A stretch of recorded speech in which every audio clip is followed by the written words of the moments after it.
नमस्ते बच्चों, हिंदी क्लास में आपका स्वागत है। आज अपन संगीत का चैप्टर 5 उत्साह है और अट नहीं रही पढ़ेंगे। आप अपनी एनसीईआरटी की बुक निकाल लीजिए और इसमें चैप्टर 5 निकाल लीजिए, अपन पढ़ेंगे। देखो, ये जो है उत्साह है और अट नहीं रही है। इसके जो कवि हैं, रचनाकार है, वो कौन है? सूर्यकांत त्रिपाठी निराला जी। सबसे पहले अपन कवि परिचय देख लेते हैं, उनके बारे में, उनकी प्रमुख रचनाओं के बारे में पढ़ते हैं। तो देखो बेटा, सूर्यकांत त्रिपाठी निराला का जन्म बंगाल के महिषादल में सन 1899 में हुआ। वे मूलतः गढ़ाकोला, जिला उन्नाव, उत्तर प्रदेश के निवासी थे। निराला की औपचारिक शिक्षा 9वीं तक महिषादल में ही हुई। उन्होंने स्वाध्याय से संस्कृत, बांग्ला और अंग्रेजी का ज्ञान अर्जित किया। स्वाध्याय ने अपने स्वयं ही उन्होंने अंग्रेजी भाषा, संस्कृत भाषा, बांग्ला भाषा का ज्ञान अर्जित किया। वे संगीत और दर्शन शास्त्र के भी गहरे अध्येता थे। उनकी संगीत शास्त्र में भी और दर्शन शास्त्र में ज्ञान था, उनका भी अध्ययन उन्होंने किया। रामकृष्ण परमहंस और विवेकानंद की विचारधारा ने उन पर विशेष प्रभाव डाला। यानी स्वामी विवेकानंद जी की और रामकृष्ण परमहंस की विचारधारा से वो गहरे प्रभावित हुए। निराला का पारिवारिक जीवन दुखों और संघर्षों पर भरा था। आत्मीयजनों के असामयिक निधन ने उन्हें भीतर तक तोड़ दिया। साहित्यिक मोर्चे पर भी उन्होंने अनवरत संघर्ष किया। सन 1961 में उनका देहांत हो गया। यानी निराला जी का जो जीवन था वो बहुत ही दुखों से और संघर्षों से भरा हुआ था। उनके जो प्रियजन थे, उनकी बेटी थी जो सरोज, उनका भी असामयिक निधन हो गया था, मृत्यु हो गई थी। और उसके बाद निराला जी अंतर तक टूट गए थे एकदम से। और उन्होंने जो साहित्य के जो सफर किया उसमें भी खूब सारे संघर्ष उनको देखने को मिले। संघर्ष उनके जीवन में आए। इनकी जो प्रमुख रचनाएं हैं वो है अनामिका, परिमल, गीतिका, टुकुर-मुद्दा और नए पत्ते। उपन्यास, कहानी, आलोचना और निबंध लेखन में भी उनकी ख्याति अविस्मरणीय है। निराला रचनावली के 8 खंडों में उनका संपूर्ण साहित्य प्रकाशित है। देखो बेटा, इनकी जो प्रमुख रचनाएं हैं, जो काव्य रचनाएं हैं, अनामिका, परिमल, गीतिका, टुकुर-मुद्दा और नए पत्ते। इन्होंने उपन्यास, कहानी, आलोचना, निबंध लेखन, इनमें भी अपनी प्रसिद्धि पाई। और इनकी जो प्रमुख रचना है निराला रचनावली, इनके 8 खंडों में है और उनमें संपूर्ण साहित्य प्रकाशित है। इनका वो वहाँ पर पूरा मिलता है। निराला विस्तृत सरोकारों के कवि हैं। दार्शनिकता, विद्रोह, क्रांति, प्रेम की तरलता और प्रकृति का विराट तथा उदार चित्र उनकी रचनाओं में उपस्थित है। उनके विद्रोही स्वभाव ने कविता के भाव जगत और शिल्प जगत में नए प्रयोगों को संभव किया। छायावादी रचनाकारों में उन्होंने सबसे पहले मुक्त छंद का प्रयोग किया। हिंदी में सबसे पहले मुक्त छंद कविताओं की रचना किसने की? निराला जी ने। शोषित, उपेक्षित, पीड़ित और प्रताड़ित जन के प्रति उनकी कविता में जहाँ गहरी सहानुभूति का भाव मिलता है, वहीं शोषक वर्ग और सत्ता से प्रति प्रचंड प्रतिकार का भाव भी देखने को मिलता है। निराला जी की रचनाओं में जो शोषित वर्ग है, उपेक्षित, पीड़ित और जो प्रताड़ित लोग हैं, उनके प्रति उनकी कविताओं में गहरी सहानुभूति देखने को मिलती है। जो निराला जी समाज में जो कमजोर, एकदम दबले, मतलब एकदम कमजोर, दुबले, जो एकदम से दबे कुचले से जो दबे हुए रहते हैं, तो वैसे लोग जो शोषित वर्ग से विशेष सहानुभूति रखते थे। और इनका परिमाण है जो उनकी काव्य रचनाओं में देखने को मिलता है। अब देखो, निराला जी के उनकी जो भाषा शैली है वो निराला जी के भाव के अनुरूप ही शिल्प में भी क्रांति पैदा की है। और उनके इस कदम का पहले विरोध हुआ, पहले खूब विरोध हुआ उनका, और बाद में इसे स्वीकार कर लिया गया था। अब देखो बेटा, अपन इन जो थोड़ा और करते हैं भाषा शैली में कि इनकी जो कविताएं हैं, इनकी जो रचनाएं हैं, इनमें मानवीय अलंकार का प्रयोग देखने को मिलता है। और जो अपनी उत्साह उसमें ये साफ देखने को मिलेगा कि मानवीय अलंकार है, कि मानवीय अलंकारों की प्रयोग देखते ही बनता है, इनका बहुत ही अच्छा प्रयोग किया है इन्होंने अलंकारों का, और ये इसका उत्साह कविता और उसका प्रमाण है। अब देखो अपन देखते हैं उत्साह कविता कि उत्साह कविता में क्या है। सबसे पहले इसका परिचय देख लेते हैं कि एक आह्वान गीत है जो बादल को संबोधित है। बादल निराला का प्रिय विषय है। कविता में बादल एक तरफ पीड़ित प्यासे जन की आकांक्षा को पूरा करने वाला है, तो दूसरी तरफ वही बादल नई कल्पना और नए अंकुर के लिए विध्वंस, विप्लव और क्रांति चेतना को संभव करने वाला भी है। कवि जीवन को व्यापक और समग्र दृष्टि से देखता है। कविता में ललित कल्पना और क्रांति चेतना दोनों हैं। सामाजिक क्रांति या बदलाव में साहित्य की भूमिका महत्वपूर्ण होती है। इसे निराला इसे नवजीवन और नूतन कविता के संदर्भों में देखते हैं। इसे अंडरलाइन कर लीजिए कि इस कविता में क्या है, बादल एक तरफ पीड़ित प्यासे जन की आकांक्षा को पूरा करने वाला है, तो दूसरी तरफ वही बादल नई कल्पना और नए अंकुर के लिए विध्वंस, विप्लव और क्रांति की चेतना को संभव करने वाला भी इसमें बताया है। ठीक है, अब देखो बेटा, जो आपकी उत्साह कविता है उसको देखते हैं अपन कि बादल गरजो, बादल गरजो, घेर घेर घोर गगन धारा धर ओ, ललित ललित काले घुंघराले, बाल कल्पना के से पाले, विद्युत छवि उर्मे कवि नव जीवन वाले, वज्र छिपा नूतन कविता फिर भर दो, बादल गरजो। इसमें कवि बादलों को क्या मान रहा है, क्रांति का दूत, और उनकी गर्जना में क्रांति का स्वर सुनकर उनका आह्वान करता है। क्या करता है कि हे बादल, बादलों से आह्वान करता है कि हे बादल तुम, घोर यानी भयानक, घेर घेर घोर, घोर यानी भयानक, गगन यानी इस आसमान में धाराधर बादल, कि हे बादल तुम भयानक गर्जना करो, तुम भयानक गर्जना करो, जिससे क्या हो जाए, मनुष्य सजग हो जाए। अब देखो आगे क्या कहते हैं कि हे बादलों तुम गर्जन यानी गर्जना करके इस आसमान को चारों तरफ से घेर घेर घोर गगन, इस चारों तरफ से इस आसमान को घेर लो, वह बादलों का रूप। अब आगे देखो आगे वाली पंक्ति में कि वह बादलों का रूप सौंदर्य देखकर कहता है कि ललित ललित काले घुंघराले, बाल कल्पना के से पाले, कि तुम्हारा रूप है वो क्या है, अत्यंत सुंदर है, काले घुंघराले बालों जैसा है। कि जिस प्रकार छोटे बच्चे काले काले घुंघराले बाल होते हैं वो सुंदर लगते हैं, तो कवि कह रहा है कि उनको बादलों के रूप सौंदर्य को देखकर कहता है कि तुम्हारा रूप अत्यंत सुंदर है, काले घुंघराले बालों जैसा है, तुम बालकों की कल्पना के सम्मान सुंदर और हर क्षण नया रूप देने वाले हो, धरने वाले हो। कि जिस प्रकार बच्चा कल्पना करता है तो उस बच्चे की कल्पना के सम्मान ही आप सुंदर और हर क्षण नया रूप धरने वाले हो। इन बाल कल्पना बच्चे की कल्पनाओं जैसे सुंदर और पाले यानी सजोए हुए हो। अब आगे देखो, विद्युत छवि उर्मे कवि नव जीवन वाले, वज्र छिपा नूतन कविता फिर भर दो, बादल गरजो। विद्युत छवि उर्मे, विद्युत छवि यानी बिजली की सी सुंदरता, नव जीवन वाले यानी नया जीवन देने वाले, वज्र, वज्र यानी भयानक जो कठोर अस्त्र होता है, उसमें नूतन यानी नई कविता फिर भर दो। तो इसमें क्या कह रहे हैं कि तुम्हारे हृदय में विद्युत छवि उर्मे, उर यानी हृदय, कि तुम्हारे हृदय में बिजली की शोभा और चमक छिपी है।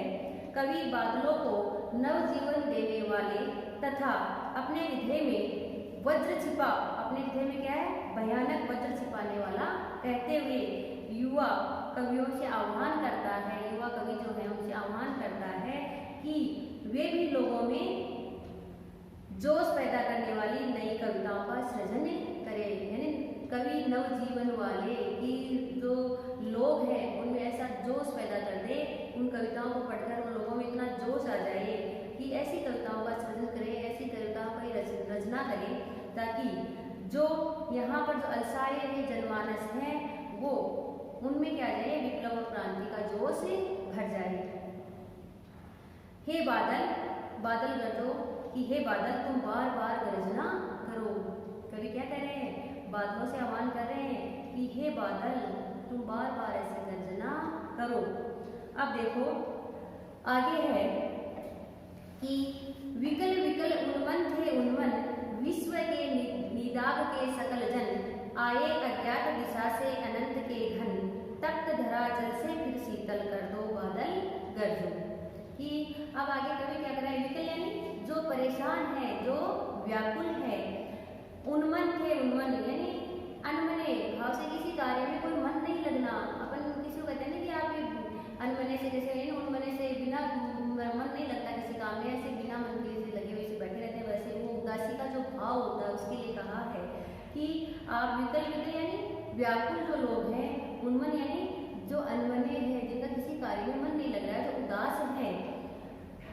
विश्व यानी संसार, निदाग निदाग यानी गर्मी के सकल जन, सकल यानी सारे, जन यानी मनुष्य, यानी जो गर्मी से परेशान है। ऐसे में कवि कह रहा है कि कवि बादलों से फिर आह्वान कर रहा है कि हे बादल तुम्हारे आने से पहले चारों ओर क्या है? विकल विकल यानी परेशानी बेचैनी छाई थी, लोगों में व्याकुलता थी, वे परेशान और उदास थे। विश्व के निदाग के सकल जन, उनका मन कहीं नहीं यानी उदास था, कहीं नहीं मन नहीं लग रहा था। सारी दुनिया के लोग क्या हो रहे थे? गर्मी से परेशान थे। ऐसे समय में आए अज्ञात दिशा से अनंत के घन, कि ऐसे समय में आसमान से पता नहीं किस दिशा से बादल आए, अर्थात चारों दिशाओं से बादल आए हैं और आसमान में छा गए। अज्ञात यानी जिसके बारे में कुछ पता नहीं हो, तो ऐसे अज्ञात दिशा से आए और आसमान में मतलब अज्ञात दिशा से आकर पूरे आसमान को घेर लिया, पूरी चारों दिशाओं से बादल आए और आसमान में छा गए। तप्त धरा जल से फिर शीतल कर दो बादल गरजो की हे बादलों, इस तरह इसी तरह से तुम क्या हो? एक बार जोर से गर्जना, घोर गर्जना करते हुए आसमान में छा जाओ और अपनी तेज बरसात से, अपने तेज बारिश के जल से चारों तरफ जल ही जल कर दो। धरा पर तप्त धरा यानी जो धरा है पृथ्वी, तप्त यानी तपी हुई है, तप रही है, तो इस तपती हुई धरा को क्या कर दो? चारों तरफ जो गर्मी छाई हुई है, लोग परेशान हैं, तो इस गर्मी में राहत दिलाते हुए इस पूरी पृथ्वी को क्या कर दो? शीतल कर दो, शीतलता प्रदान कर दो। कि हे बादलों इस तरह से इस घोर गर्जना करते हुए चारों तरफ से बरसो, चारों दिशाओं में आप इस तरह बरसो, ताकि जो लोग पीड़ित हैं, उदास हैं, एकदम से किसी कार्य में उनका मन नहीं लग रहा, गर्मी से परेशान हो रहे हैं, तो अपने जल से इस पूरी पृथ्वी को शीतल कर दो। शीतल ऐसी शीतलता उनको दो, आप अपने शीतल जल से चारों तरफ बारिश करके उन लोगों को शीतलता पहुंचाओ। ठीक है, अब देखो बेटा, ये तो हुई अपनी उत्साह है कविता। आगे वाली है अट नहीं रही। दूसरी कविता क्या है? अट नहीं रही। तो पहले इसमें है क्या? अट नहीं रही इस कविता में है क्या, वो देखते हैं अपन पहले कि अट नहीं रही इसमें क्या है। कि कवि की फागुन की जो मादकता को प्रकट करती है, कवि फागुन की सर्वव्यापक सुंदरता को अनेक संदर्भों में देखता है। कि कवि कह रहे हैं कि फागुन माह में प्रकृति में चारों ओर पहले प्राकृतिक सौंदर्य का इसमें वर्णन किया है। ये शोभा ऐसी लगती है जिसे मानो धरती में समा ही नहीं रही है। कवि ने फागुन मास का मानवीकरण करते हुए कहा है कि फागुन में चलने वाली तेज हवाओं से ऐसा लगता है कि जैसे फागुन सांसें ले रहे हो। अनेक जैसे सांसों में अनेक मानवीकरण किया है, हर चीज से हवा का किया है, उसमें क्या है कि जैसे फागुन महीना स्वयं ही सांस ले रहा है और जिससे धरती का कोना कोना भर उठ रहा है। मानव मन में नई नई कल्पनाएं अब पनपने लगी है, नई नई उमंगें उनके मन में उठने लगी हैं और आकाश में उड़ने को व्याकुल हो रहा है। अनेक प्रकार की कल्पनाएं, अनेक प्रकार की उमंग उठ रही है और वो उसका मन क्या कर रहा है? आकाश में उड़ान भरने का कर रहा है। फागुन में पेड़ों पर नए पत्ते आ गए हैं और कहीं लाल कहीं हरी पत्तियों से पूरी जो पेड़ों की डालियां हैं वो लदी हुई हैं। उन पर आए फूल, उनके गले में पड़ी माला ऐसे दिख रही है जैसे सौंदर्य को देख कवि का मन तृप्त ही नहीं हो रहा है, चारों ओर ये शोभा बिखरी पड़ी है। तो इसमें देखिए बेटा कि अट नहीं रही है आभा फागुन की तन सट नहीं रही है। तो इसमें फागुन महीने का सौंदर्य का वर्णन करते हुए कवि कह रहे हैं कि अटना यानी भर जाना यानी समाना, अट नहीं रही है आभा फागुन की तन, तन यानी शरीर, फागुन की तन सट नहीं रही है। तो इसमें फागुन महीने में प्रकृति के सौंदर्य यानी फागुन महीने में जो प्रकृति का जो सौंदर्य होता है वो क्या होता है, अन्य ऋतुओं की अपेक्षा कई गुना ज्यादा होता है। ठीक है, तो चारों ओर फैले सौंदर्य को देखकर ऐसा लगता है जैसे प्रकृति के आंचल में समा नहीं रहा है, वह चारों तरफ बिखर कर चारों तरफ फैला हुआ है, ऐसा लग रहा है। और कवि क्या कह रहे हैं कि अट नहीं रही है आभा फागुन की तन सट नहीं रही है। तो कवि फागुन मास की जो चारों ओर जो सुंदरता फैली हुई है, चारों ओर प्रकृति का जो सौंदर्य फैला हुआ है उसको देखकर कहता है कि प्राकृतिक सौंदर्य धरती में समा नहीं रहा है, जो चारों ओर फैल गया है, यानी उनके तो तन की प्रकृति के तन की सुंदरता है वो क्या है, समा नहीं रही है और वो क्या हो रही है, चारों ओर फैल गई है। आभा फागुन की तन सट नहीं रही है, कि फागुन की जो आभा है, जो शोभा है, जो सुंदरता है वो क्या है, लोगों के तन मन में समा नहीं पा रही है, जिससे ये है क्या हो रही है, जो सुंदर वो क्या हो रही है, ये चेहरे से झलक उठता है उन लोगों को देखकर कि कितने सुंदर प्रकृति, यानी प्रकृति की जो मान लीजिए कि पूर्ण युवावस्था पर है और चारों तरफ फागुन महीने में फैल गया है।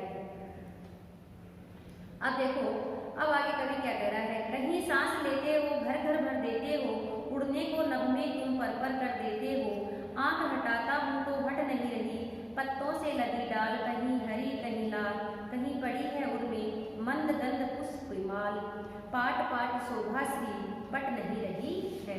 तो इसमें कवि क्या कह रहा है, इसमें कवि जो फागुन में जो हवाएं बहती है, फागुन में जोर जोर से हवा बहती है, उस हवा को देखकर कवि फागुन को संबोधित करने लगता है और कहता है कि हे फागुन, तुम कहीं सांस ले रहे हो, कहीं सांस लेते हो, तुम कहीं सांस ले रहे हो, अर्थात ये जो सुगंधित हवाएं हैं वो क्या है, तुम्हारी सांसें हैं। घर घर भर देते हो, उड़ने को नभ में तुम पर कर देते हो। तो इसमें क्या है कि इस मादक हवा से क्या है, घर घर भर जाता है, सब में नई उमंग, नया जोश, नई मादकता का नशा सा रहता है। इस हवा से लोगों के मन क्या होते हैं, मन मदमस्त हो उठते हैं और उनके मन पक्षियों की भांति उड़ने को करते हैं, कि उड़ान भरने को उत्सुक दिखाई दे रहे हैं, कि पक्षी जिस प्रकार आकाश में उड़ते हैं वैसे ही मनुष्य के जो मन है वो उनमें इतना उत्साह है, नई उमंग, नया उन्माद हो जाता है कि वो उनका मन भी पक्षी की तरह उड़ने को, आकाश में उड़ने को करता है। अर्थात उनके मन में क्या होती है, नई उमंगे, नई तरंगे और नई कल्पनाएं होती हैं, नई कल्पनाएं उमड़ने लगती है, तरह तरह की कल्पनाएं वो करने लगता है। और कभी इसी सुंदरता को निहारता रहा और चाहकर भी क्या कर रहा है, आंख हटाता हूँ तो हट नहीं रही। तो कवि क्या कह रहे हैं कि मैं आंख हटाना चाह रहा हूँ लेकिन वहां से हटा नहीं पा रहा हूँ, इतनी सुंदरता है कि वहां से मेरी नजरें हट ही नहीं रही है। वह फागुन महीने का जो सौंदर्य है वो मुझे इतना मोहित कर रहा है कि मैं इससे इतना मोहित हो उठा हूँ कि आंख हटाने की कोशिश करता हूँ लेकिन वो हट ही नहीं रही है। ठीक है बेटा, यहाँ तक समझ में आ गया होगा। अब देखो आगे, कहीं हरी कहीं लाल, कहीं पड़ी है उर्मी मंद गंध पुष्प माल, पाट पाट शोभा श्री पट नहीं रही है। तो इसमें क्या कह रहे हैं कवि कि आगे फागुन महीने की सुंदरता का वर्णन करते हुए कह रहे हैं कि फागुन आने से पहले पेड़ पौधे अपनी जो पत्तियां हैं जो पुरानी हो चुकी है, जो पीली हो चुकी है, उनको गिरा देते हैं। ठीक है, अब उन पर क्या हो गया है, कहीं हरी, कहीं पर तो क्या हो रही है, हरी हरी पत्तियां दिख रही हैं, कहीं लाल, और इनमें से जो है वो कुछ हरी है और कुछ नई नई निकलने के कारण क्या है, नई नई जो पोपलें निकलती है वो कैसे होती है, पहले लाल लाल दिखाई देती है, उसके बाद वो हरापन ले लेती है, तो वो लाल है। कहीं पड़ी है उनमें मंद गंध पुष्प माल। तो यहाँ पर क्या बता रहे हैं कि पेड़ और लताओं पर रंग बिरंगे फूल खिल उठे हैं और इन खिलते फूलों को देखकर लगता है कि पेड़ों ने अपने गले में फूलों की माला डाल रखी है। यानी इस पूरे हृदय पर, यानी इस प्रकृति ने अपने हृदय पर जो चारों तरफ रंग बिरंगे फूल खिले हुए हैं फागुन मास में, तो ऐसा लगता है कि इस प्रकृति ने यहाँ मानवीकरण कर दिया। प्रकृति को एक नायिका के रूप में भी दिखा रहा है कवि कि इस प्रकृति ने अपने हृदय पर क्या कर लिया है, अनेक तरह की माला, छोटे छोटे रंग बिरंगे फूलों की माला पहने हुई ऐसा लगता है।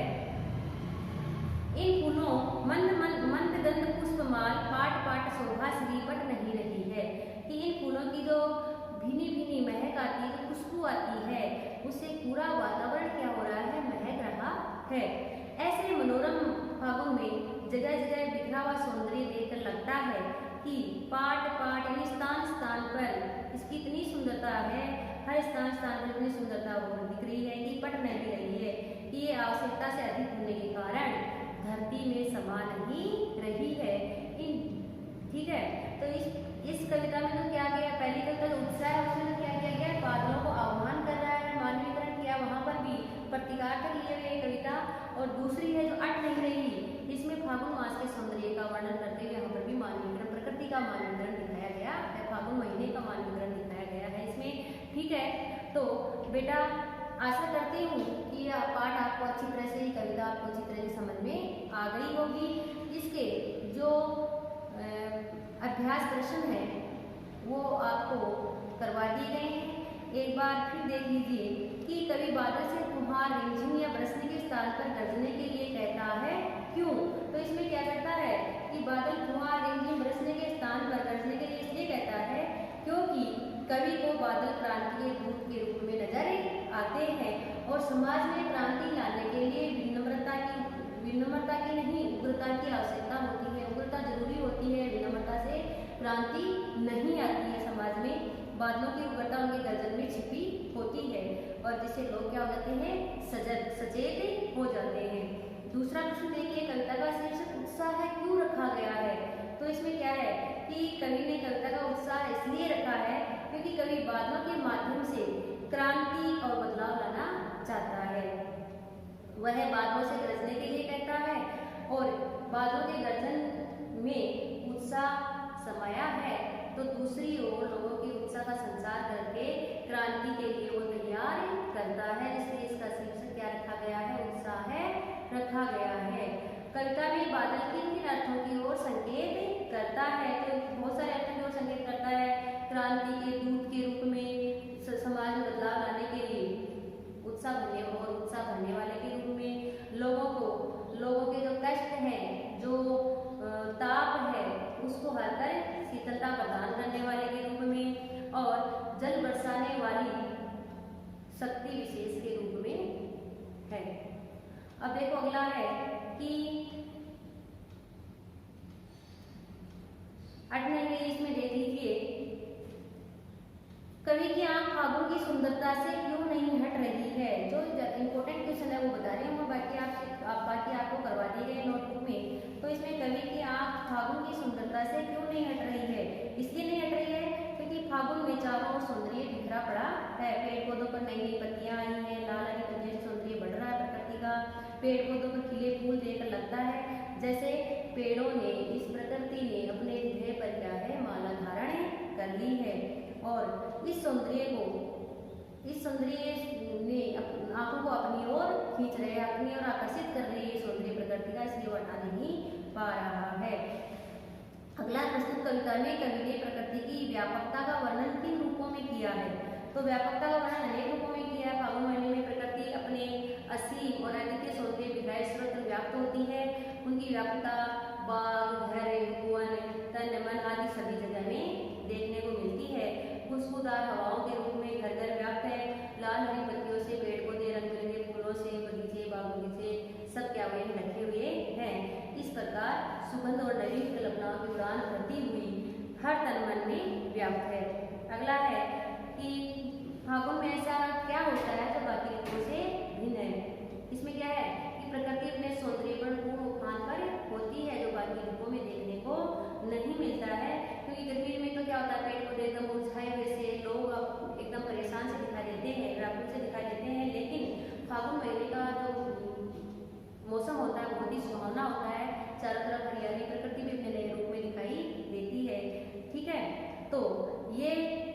प्रश्न उत्तर है, बाकी आपकी नोटबुक में करवा दिए गए हैं। और